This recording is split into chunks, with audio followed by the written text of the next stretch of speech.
Hello, everyone, and welcome back to Agency Journey. I'm your host, Kuba Graitzar. So nice of you to join us here today. And with me on the call today is Kasim Aslam, What's up, CEO buddy? of Solutions 8, co-founder of Driven Mastermind, co-host of Perpetual Traffic, and a bunch of other things. Kasim, how are you doing today? Living the dream, Kuba. Thanks for having me. Yeah, awesome to have you on the show. Kasim, I wanted to ask you just as a warm up, just so people get to see you. Just, when I meet with people and I know that I'm not going to have a lot of opportunities to speak with them. I like to ask about kind of the top experiences of their life. Okay, and I'm not going to go that hard with you, but can you tell me what was the best thing that's happened to you this year, personal or professional? My business mentor of 20 years is a man named Greg Smith. And he took me under his wing when I was 19 years old. And I was quite the project. And what's cool is he and I have gone full circle together. I was 19 when I started learning from him, and he started teaching me. And then he's in investment banking. He's a very high-end M&A guy, and he helped me sell my business. He got a nice payday out of that, which made me feel, 20 years later, I was able to, and I'll never be able to pay him back for everything, but I was able to kind of give him a token of my appreciation, which was really helpful. He wrote a book called No Locked Doors.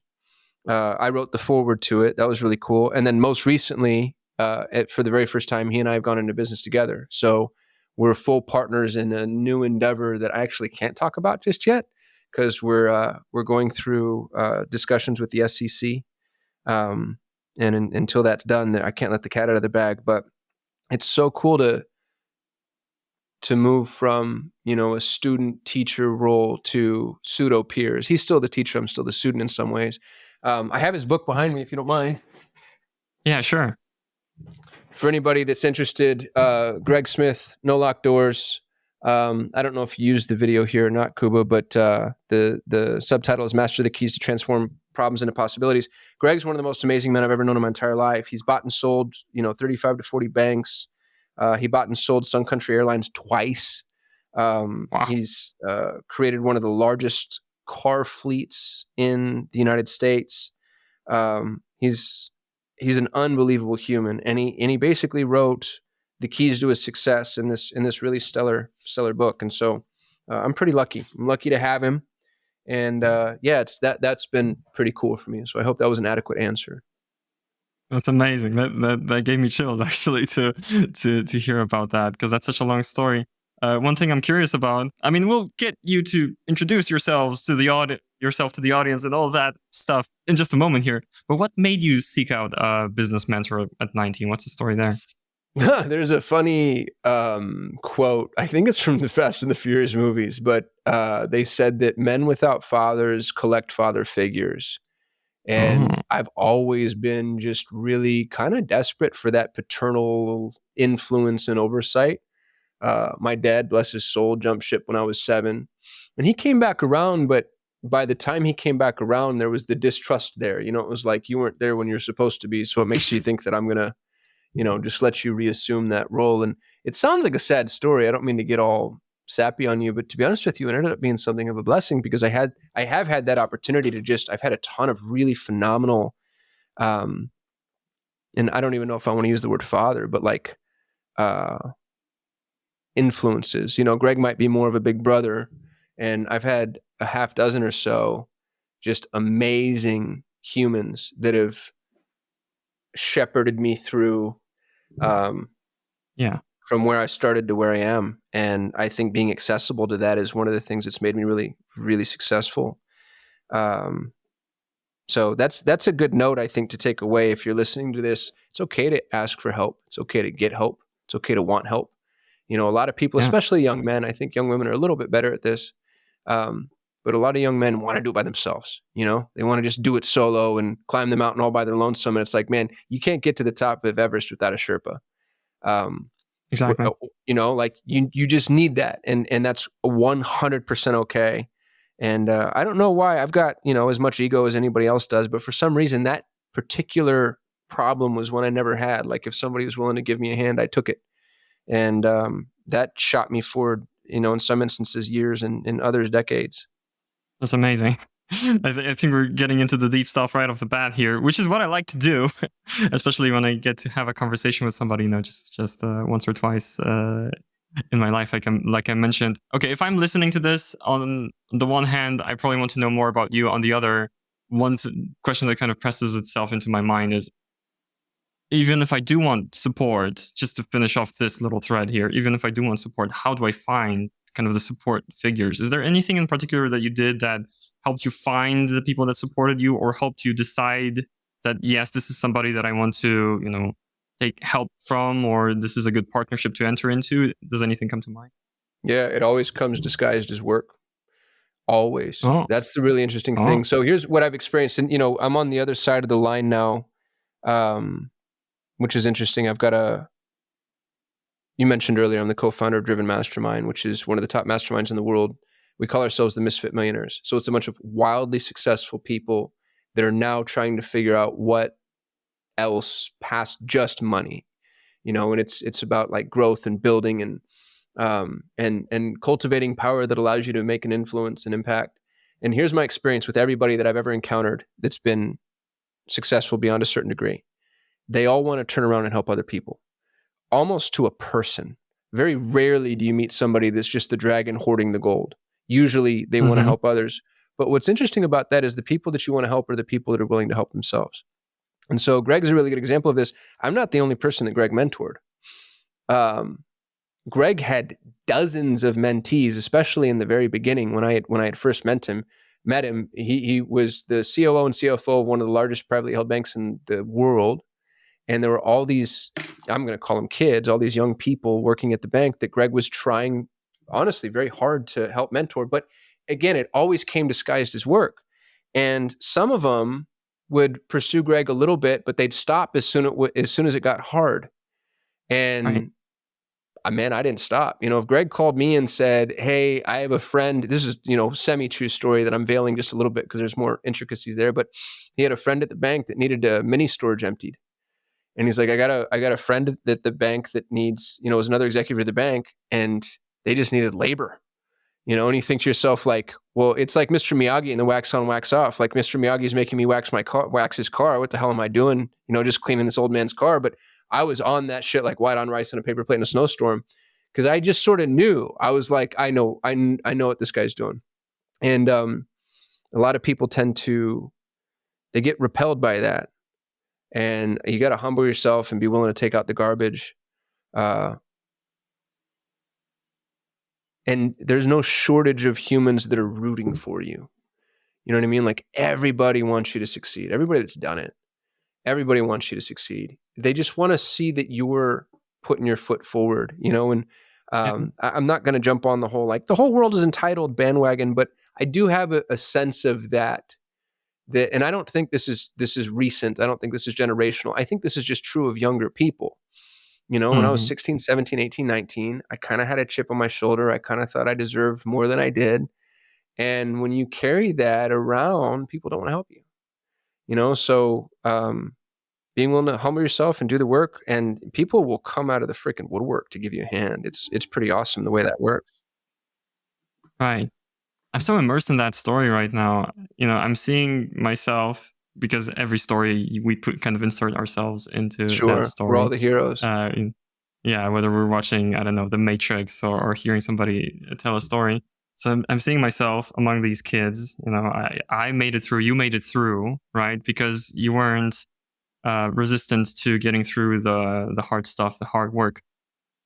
What did you tell yourself to get through the hard stuff? I'm trying to say this in an elegant way, Kuban. I guess there's no way to say it. My dad left when I was 7. My mom went blind when I was 12. Life was hard.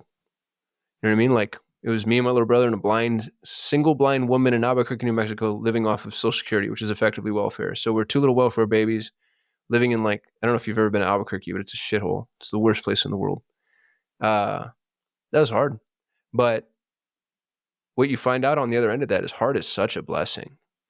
You know what I mean? Like, hard might be the best thing that can ever happen to you. And so it wasn't really I need to work myself up in order to do this. It was just like, hard is what we do. And Right. I think you can seek that out now. I love cold plunges for that reason. I hate the cold. I hate it. it's just the word. I just even thinking about it, I'm like, Grr. So like to go throw myself in 39 degree, and I'm a dumb American, so I don't know what this is Celsius, but 39 degree water, close to zero, I imagine. Like, it's like, oh God, that's hard. Right. Waking up at 4 Right. a.m., that's hard. Working with focus, that's hard. Doing the right thing, telling the truth, that's hard. And I don't want to get preachy at all, but I think that especially for young entrepreneurs, go seek out the thing that's hard. Go find it, and then just, and honestly, it sounds maybe a little naive or possibly sadomasochistic, but do things for the sake of doing hard things. You know what I mean? Like climbing Everest, just hard. There's no real benefit to that. You get to see the top of the mountain, you get a pretty view, but it's just hard. Go do that. Go do that Okay. for yourself. Like, what a gift. And I think hard is a gift. And I think every trauma you've ever experienced is a gift. And I really mean that. It's super easy to be like, oh, woe is me. This is Mm-hmm. sad. But man, gosh, what a blessing. Because I see the other side of that too. I see the people that didn't have hard. It's my Mm-hmm. children, my little guys. They're about to be 7 and 9 in April. They're both born in April. And me and my little brother talk about this all the time. They're limited by how easy their life is and is going to be. So part of me wants to like inject some trauma into their existence. You know what I mean? Like within the Right. confines of what's safe. But I think hard's a blessing. And if you're experiencing hard and you can reframe that, and this is pretty Buddhist or Taoist or whatever, they all basically end up saying the same thing. Hopefully nobody takes umbrage with that. But lean Right. into the hard. That's awesome. Okay. Wow. We were just like 10 minutes into the conversation, but we went quite deep there. Okay. There's something that I want to just get out of the way before we start talking about the world of agencies and business and everything else that I might mine you for in the next 20, 30 minutes or so. Okay. So, wow, we know a lot of your life story and background just from this story that you shared. Just to get it out of the way, for the people who don't know you, what are you commonly associated with? What's your expertise? Tell me about your business says, just as a brief intro. Yeah, I call myself the world's greatest failure, which isn't self-deprecating. I mean it. I'm really good at failing, and that's proven to be pretty beneficial for me. I've built 4 multi-million-dollar agencies. I've had 2 exits, one of them 8 figures. So I bring that up because I think money's how we keep score, and so you have to know. Like, my advice is worth low 8 figures. And there's an agency owner out there who sold for mid 8 figures, and his or her advice is worth that much more than mine. But there's an agency owner out there who hasn't sold yet or sold for, high 6. And so you can put me on the hierarchical structure based off of how we've all decided we're going to measure the impact. And at the moment, the impact is money, right or wrong. So I've made a lot of money, and I'm good at that piece. And I've done it through agency as a vehicle. And I really like that mechanism as well, because agency, unlike every other business, allows you to build and scale without massive infrastructure, which means you can bootstrap nearly everything. I've never had more than a couple of grand to build a business. All 4 of those agencies that I mentioned, including the one that I sold for low 8 figures, started with close to 0 seed capital. Now that I have it, sometimes it's easier to buy. You're buying time, right? You're accelerating the process.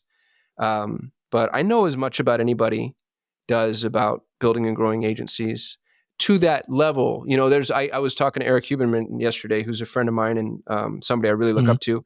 Eric has a $500 million agency, Hawk Media. Like, I can't even wrap my head around that. The guy's, I don't know what his valuation is, but he's got to be worth $1 billion.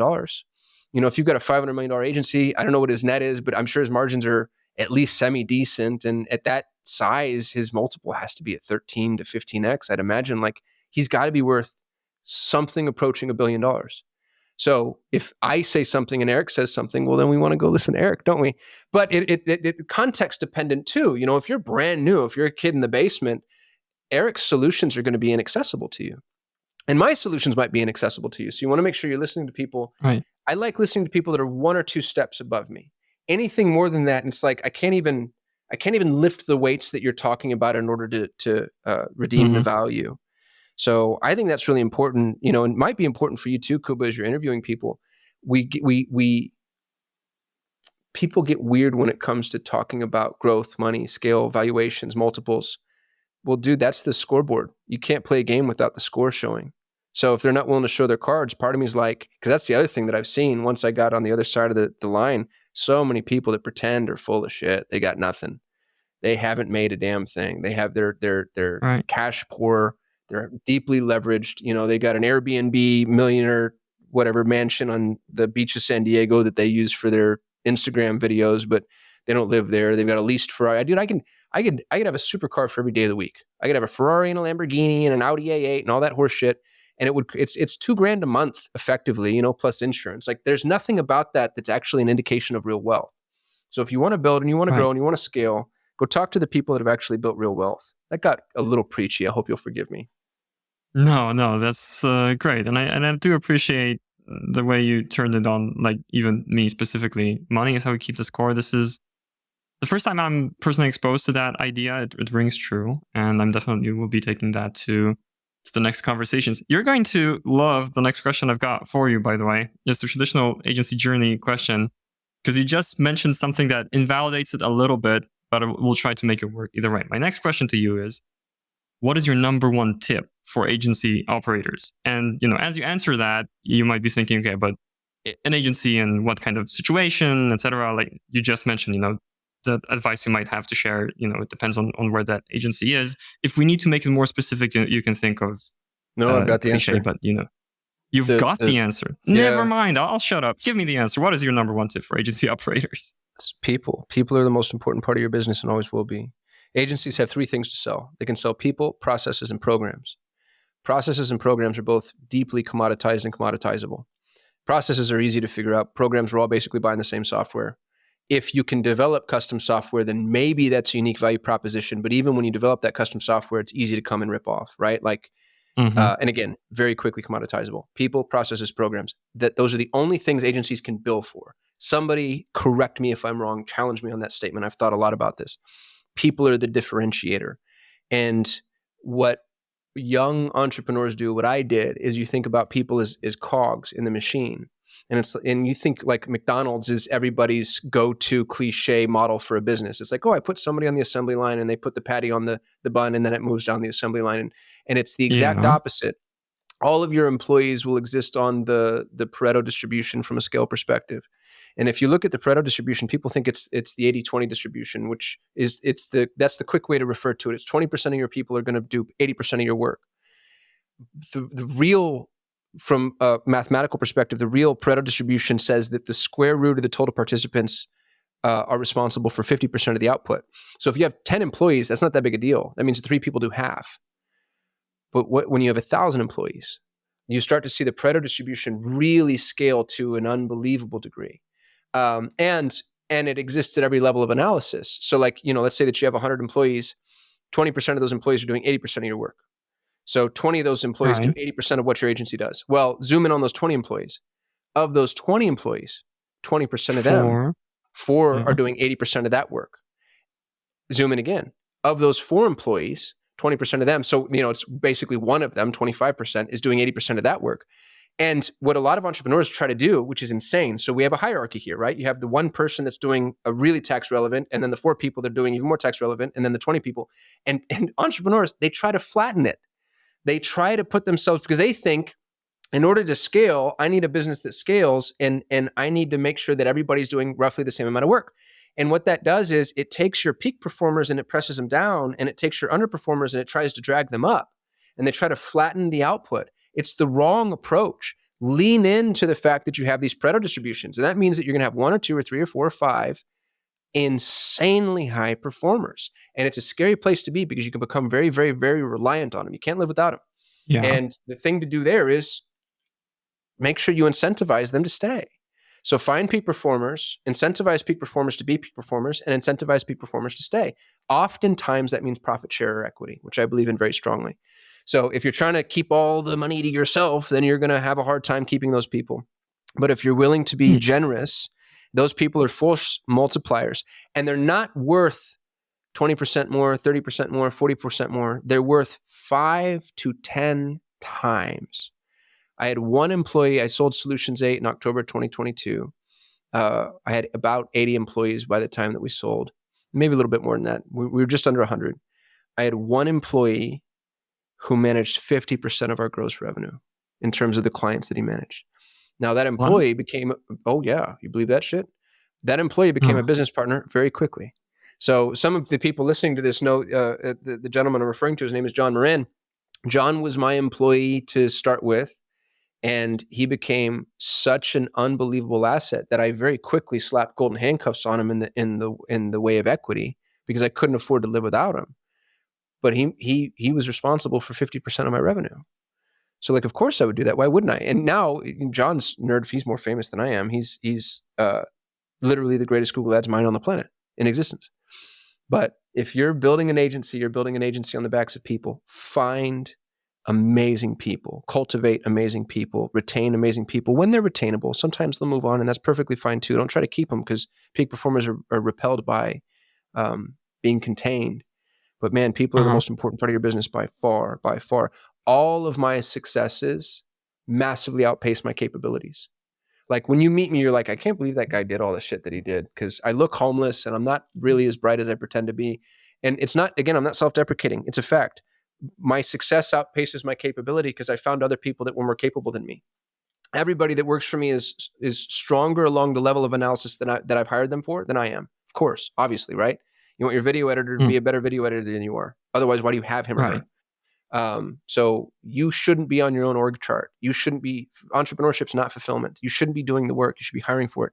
People are critically important. And now a listener's thinking like, well, dude, what about AI? AI is going to be able to come in and do all this shit. And that's, again, that's hubristic thinking. People become more important with AI because AI is a force multiplier of people. So if you have a person Mm, that's a 10x force multiplier of your business, and AI is a 10x force multiplier of your people, then now that person is actually a 100x force multiplier of your business. But it cuts both ways.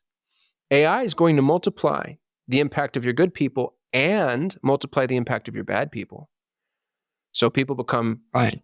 more important as AI becomes more important. You may need less of them, but you need more of the good ones. So Right. Yeah. focus on finding and cultivating amazing people.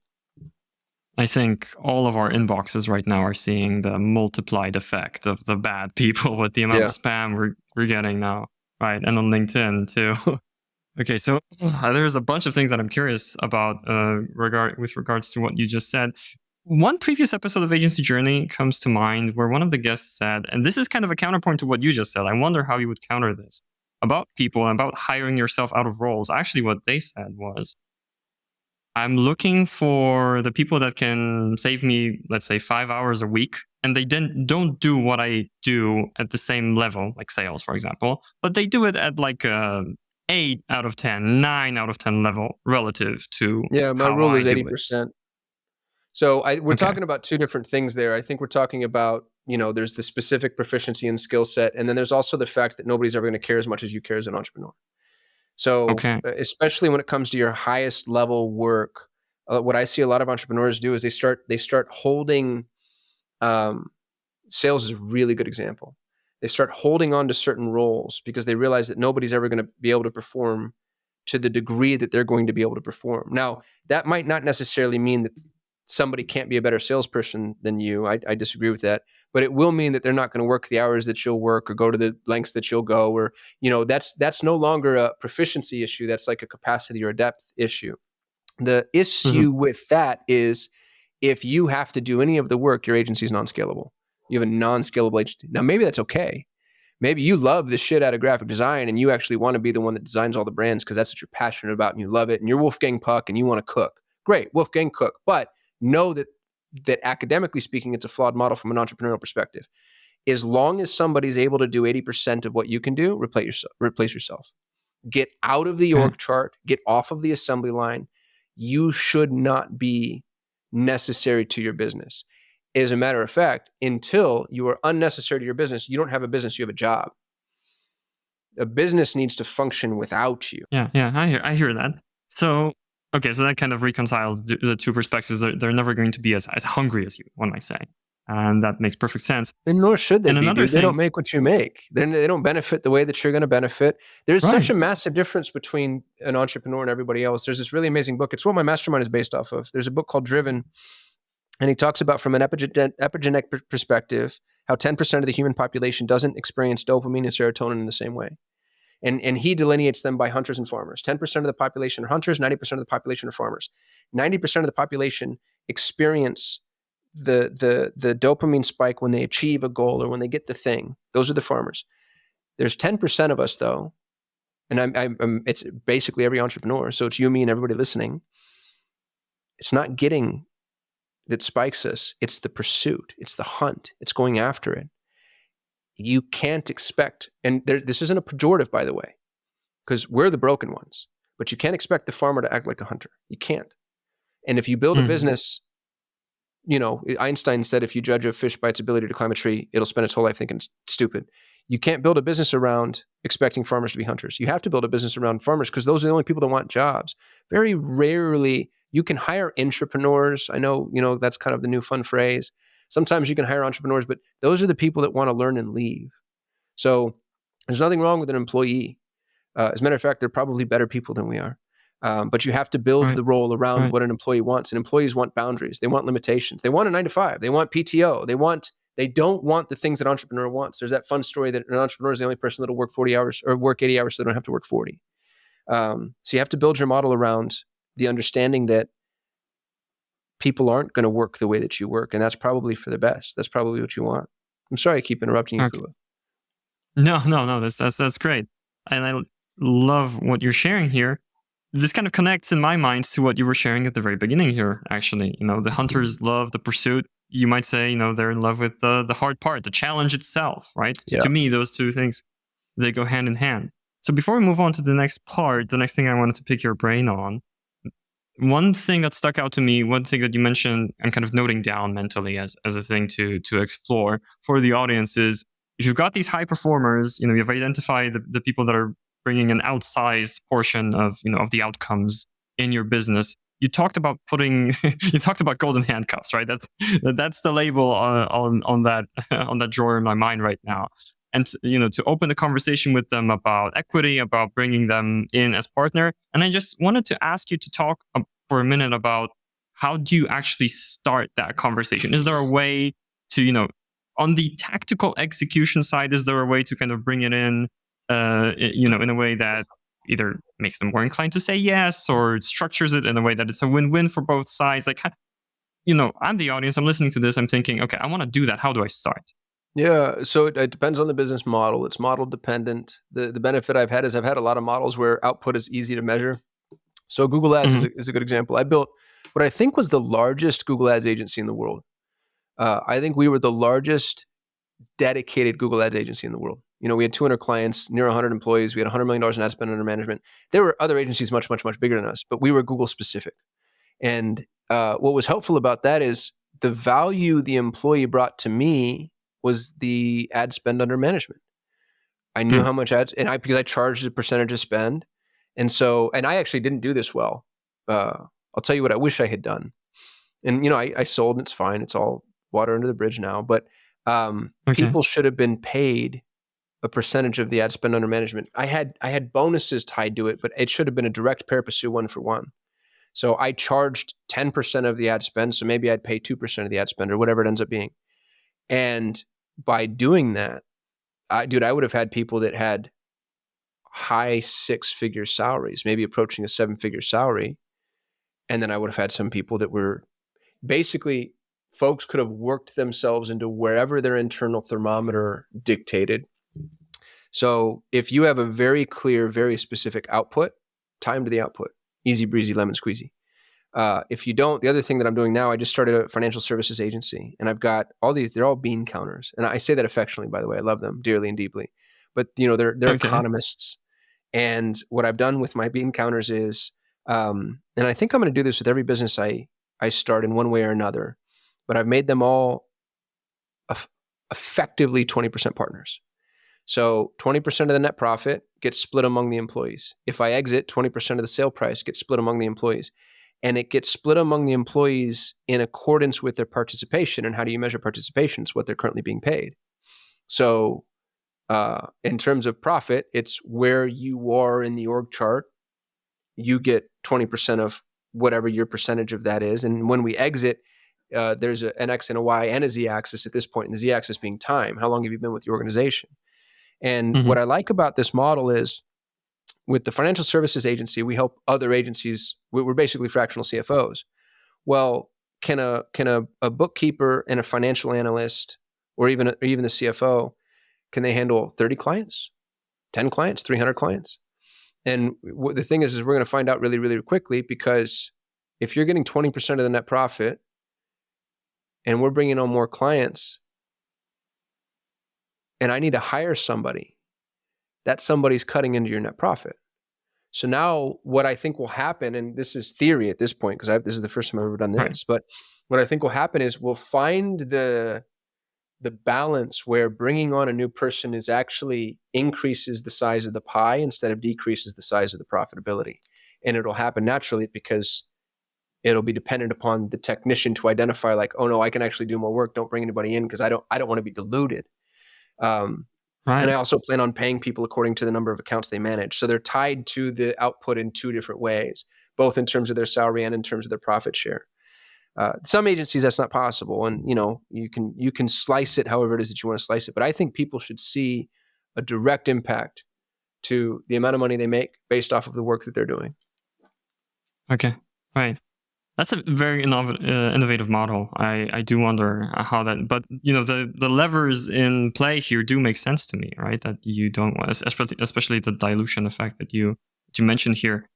And so we're rapidly approaching the end of our time here, actually. One last thing I wanted to ask you about before we go into where people can follow you, etc., for a lot more insights is, before the call, I asked you what you're particularly excited about right now. And kind of was it the, I think you called it the drumbeat that you're on right now, and it was all about finding great executive assistants for entrepreneurs. Can you talk a little bit about, like, how did your professional life take a turn towards this particular topic?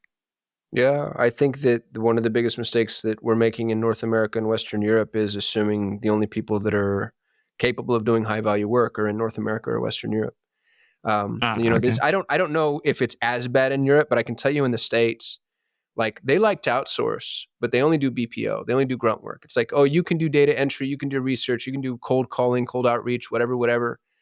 And it's such hubris to think that we're the only smart people in the world. As a matter of fact, it might be hubristic to think that that other people aren't much smarter than us at this point. Hmm. I have found the most amazing resources internationally. I hired a young man. He's actually going to school in Poland. His name's Ivan Bunin. I hired him for $1,000 a month. He's my EA. And he's now Solutions 8's CTO. He's Wow. Ukrainian. He was going to school in Poland. The war happened in Ukraine. We brought him over on an H-1B visa. And he's one example of many. I hired another gal, Julianne. She's in the Philippines. She was my EA. She's now our director of automations. Our marketing director is from the Philippines. One of the highest ranked Google Ads strategists I have is a young man from India named Onkar. And we just lost our biggest client a few days ago, but before they canceled, Onkar was managing our biggest client, millions of dollars in ad spend. These are resources that are inaccessible to anybody who's closed-minded in their thinking. I'm going to Latin America right now. I'm obsessed with Latin America. I like it, especially for the States, because they're on our time zone. They're generally very English proficient, and there aren't the same cultural idiosyncrasies. If you hire out of India, the Indians have all the damn holidays, and they're juxtaposed to all the American holidays. And so there are those little friction points that make it harder to work with. The Latin Americans are more closely aligned with the U.S. in that way.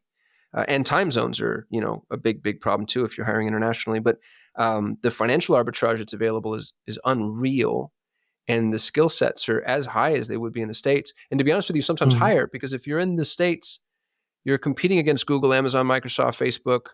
Like, why would a kid out of school, why would the biggest and brightest want to come work for you? It probably won't. Even if you can match their salary, and you probably can't, you don't have the pedigree. You don't have the big conference rooms and the $12 croissants, and like, they don't get to feel as cool on their LinkedIn. But some of these folks in emerging nations, man, you could change their life. You can pay them 3, 4, 5 times what they get paid at home. You let them work from home, let them work on their own schedule, roughly speaking, be flexible, be a fun place to work, and you will get insanely high performers. And so I've built an agency around doing exactly that. It's called Pareto Talent.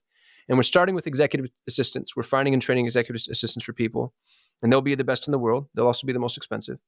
But I'm going to move into other roles. I want to build an assembly line for all of the usual suspect roles that all agency needs. So stay tuned for that because it's coming. I'm pretty excited about it. Okay, awesome. Can you talk for just a minute about the name? That feels relevant to what you were discussing just a moment before, right? That must be connected. The Pareto distribution. So we named it Pareto Talent out of the Pareto distribution. And Pareto was, I think, an economist who identified the fact that, and this happens in every organic ecosystem. It's crazy. Like an apple orchard, 20% of the apple trees give 80% of the apples. Right. You know, like it's just this anomaly. You know, it's almost like sacred geometry to where it permeates everything, but about our reality, but we don't know how or why. And so for the Pareto distribution or for Pareto Talent, we only wanted the peak performers. We only wanted to hire the 20%. And I've got, I think, one of the best hiring models in existence. I teach this professionally. It's part of what I give away to members of my mastermind. And it's how to find and train these people. Because, you know, peak performing talent is very specific in the way that it approaches finding a job or the messaging that it's available and accessible to. And there's fun little fly traps you can use in order to figure out who's a peak performer and who's not. Because everybody's good at interviewing. The interviews, I actually don't do interviews until my job is to not do interviews. So like my whole hiring process is rife with these, you know, these little tests that they don't even realize are necessarily tests in order to find out who the real peak performer is. I would love to dig even more into that, but our time is running short here. So instead, I would love to leave some space for you to tell the listeners where they can follow you, and you know where should they go, what should they click to get more insights from you. Yeah, you can go to kasim.me, kasim.me, and that's my link. First tree. Name. Yeah, that'll go everywhere. So if you want to talk to me, I do some consulting. If you want to join my mastermind, I give away my book. I wrote. Oh, I actually didn't write it, to be honest with you. I ghost wrote.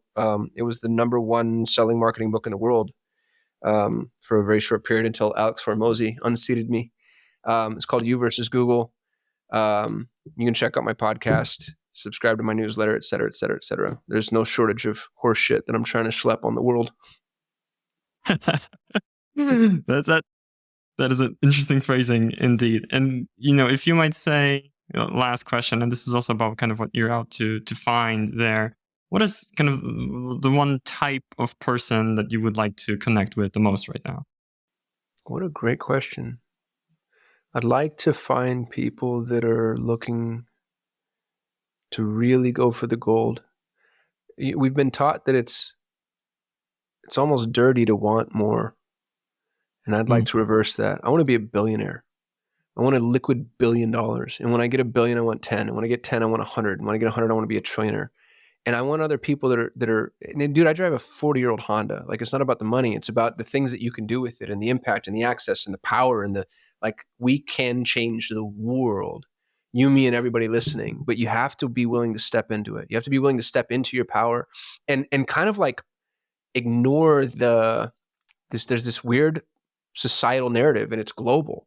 That's like money's bad, and you know you need to be apologetic for what you're good at, and I don't like that at all.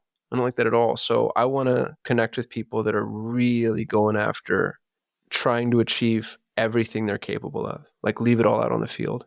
You know what I mean? Yeah, I do, and that's awesome. And I bet somebody listening to this right now is thinking that they're the kind of person, and that they should reach out to you, and they should go to kasim.me to get all of the links. Dear listeners, don't forget, watchers and listeners, I should say, because we do have a video component to answer your question from half an hour ago. Nice. So everybody's going to see this conversation, not just hear it. We're on YouTube. If none of you podcast people have found out yet, we are on YouTube, so you can watch Agency Journey and not just listen. Anyway, watchers and listeners, definitely go check out Kasim on all of his socials. I think I like your LinkedIn in particular, so I would direct people there. And wow, we went places in this episode. I really liked the journey, pun not intended here. Was there anything else that you wanted to leave as a final thought as we wind down the conversation? I appreciate you having me on. If you're listening, I'm rooting for you, and I actually think the whole wide world is rooting for you. Everybody wants you to succeed. This whole underdog story, it's kind of fun to play that game, but I don't think it's true. I think everybody wants you to succeed. Even if they don't realize it, like your success breeds other people's success, and rising tides floats all ships. And what you're doing is, there's valor to it. There's honor, helping people, solving problems, employing people. That's honorable. It's an honorable endeavor, and you deserve success, and just keep at it. So much of this game is just being the last person standing, just staying in the cold tub the longest. It's not about, it's not the smartest or the strongest that win. I think it's the ones that persevere. So keep going.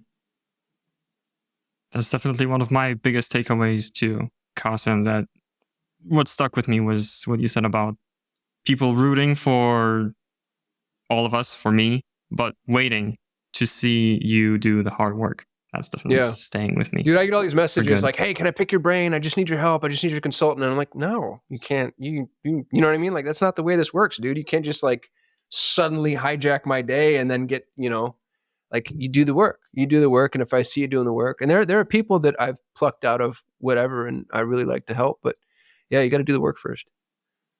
Yeah, exactly. Well, I got to pick your brain. Very grateful for it on today's episode of Agency Journey, but it's over. Thank you very, very much, watchers and listeners, for tuning into this one. Stay tuned for more. And Kasim, thank you so, so much for coming on the show. Thanks, Kuba. Appreciate you, brother.